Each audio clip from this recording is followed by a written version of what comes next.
एक दौर था जब लोग खाली समय में दिल बहलाने के लिए गेम्स खेला करते थे, लेकिन आज के समय में गेमिंग के मायने काफी बदल गए हैं। अब ऐसा दौर है कि जब गेमिंग का मकसद सिर्फ मनोरंजन ही नहीं बल्कि पैसा कमाना भी है, जिसके चलते मौजूदा समय में ऑनलाइन गेमिंग और बैटिंग एप्स की भरमार हो गई है। गेमिंग एप्स में चल रही सट्टेबाजी की वजह से कुछ लोग पैसा तो कमा रहे हैं, लेकिन इससे लाखों लोगों का नुकसान भी हो रहा है। सरकारी आंकड़ों के मुताबिक देश में 50 करोड़ से ज्यादा लोग ऑनलाइन गेमिंग एप्स का इस्तेमाल करते हैं। वहीं देश में हर साल लोग गेमिंग एप्स के चक्कर में 20,000 रुपए गवा भी रहे हैं। इससे लोगों के घर परिवार बर्बाद हो रहे हैं।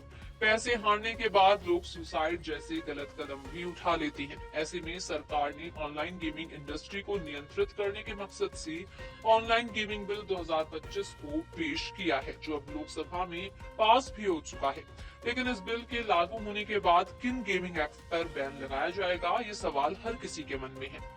आपको बता दें कि इस बिल के तहत सभी तरह के ऑनलाइन गेमिंग एप्स और प्लेटफॉर्म को रेगुलेट करने का नियम लाया गया है, लेकिन प्रतिबंध सिर्फ रियल मनी गेम्स पर लगाया जा रहा है, जो समस्या की मुख्य जड़ है। सरकार ने गेमिंग इंडस्ट्री को दो तरह के गेम्स में डिवाइड किया है। पहला वो जिसमें खेलने के लिए असली पैसे लगाने होते हैं, जिसमें आपको रिवॉर्ड यानी प्राइज मनी कैश के रूप में मिलता है और सीधे बैंक अकाउंट में डिपॉजिट कर दिया जाता है।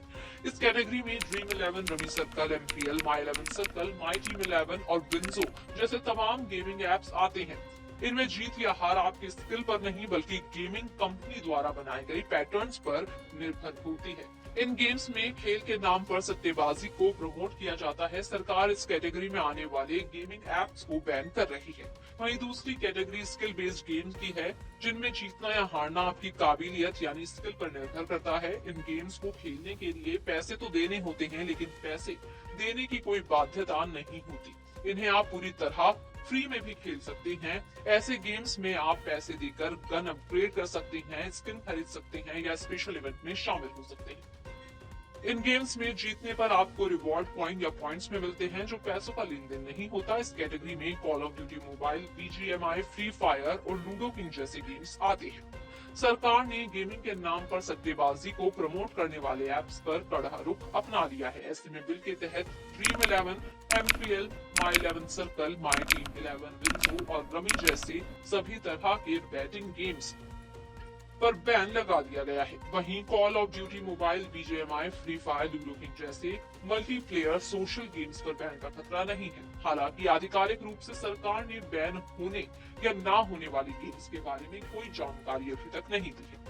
भारत में online gaming industry 2 lakh crore रुपए का है, जो हर साल 31,000 रुपए के रेवेन्यू जनरेट करता है। इस इंडस्ट्री से सरकार को 20,000 करोड़ रुपए का टैक्स मिलता है। इस इंडस्ट्री को हर साल 20% की ग्रोथ रेट से आगे बढ़ रही है और इसके 2028 तक दोगुना होने का अनुमान है। 2024 में ऑनलाइन गेम खेलने वालों की संख्या 50 करोड़ से ऊपर पहुंच गई थी। वहीं ये सेक्टर 2 लाख से ज्यादा लोगों को प्रत्यक्ष और अप्रत्यक्ष रूप से रोजगार दे रहा है।